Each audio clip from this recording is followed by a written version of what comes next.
Kayo po ba mga bossing ko ay parang napakailap sa inyo ng swerte? Yung ba tipong pagod na po kayo, madaling araw pong gumigising pero parang sa ulat-wala ang inyong kasipagan.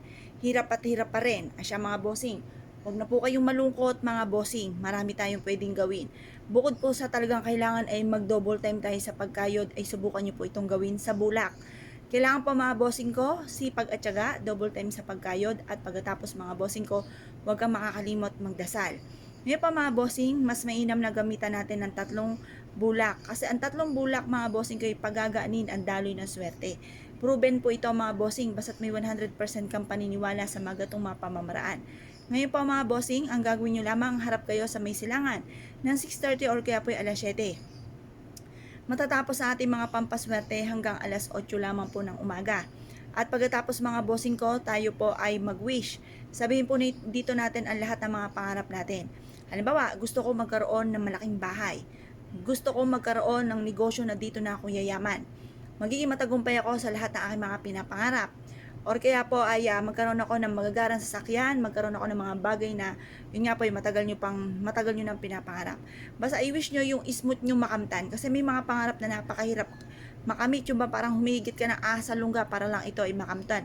Kaya mas mainam ang ating pong i-wish ay yung smooth nating makamtan ang mga pangarap. Pagtapos na po kayo mag-wish, ibilad nyo muna ito sa sinag po ng araw ang tatlong bulak. At pagkatapos ng alas 8 ng umaga, kunin nyo po ito. Ilagay sa inyo pong pitaka, ilagay sa inyo pong bag, ilagay sa inyo pong kaha, or kaya po isabit ito sa may main door. Maglagay kayo ng isang, halimbawa, pouch na kulay pula, gold, or green, isabit sa inyo pong main door. At ito po ay makakatulong para maging smooth or maging magaan ang daloy ng swerte. Ngayon pa mga bossing, pwede rin naman na maglagay kayo ng ganito sa ilalim ng inyo pong unan. Pero bagamat ang ating unan ay bulak, pero may mga unan kasi na mga mabibigat na iba po yung mga laman po nito. Pero kung bulak na yung inyo pong unan, okay na rin po yan mga bossing. Mas mainam po naman yung ating mga unan ay na napapagpag ninyo sa liwanag ng sinag ng araw at napapainitan po ito sa umaga. Para kung may mga kumapit man na mga negatibo po dyan, iyan po ay mawawala.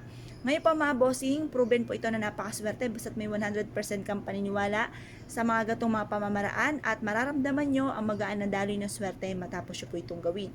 Ngayon pa mga bossing, kung kayo paninaniwala at nais nyo po itong gawin, wag na po kayong magpatumpik-tumpik pa, subukan nyo po ito mga bossing.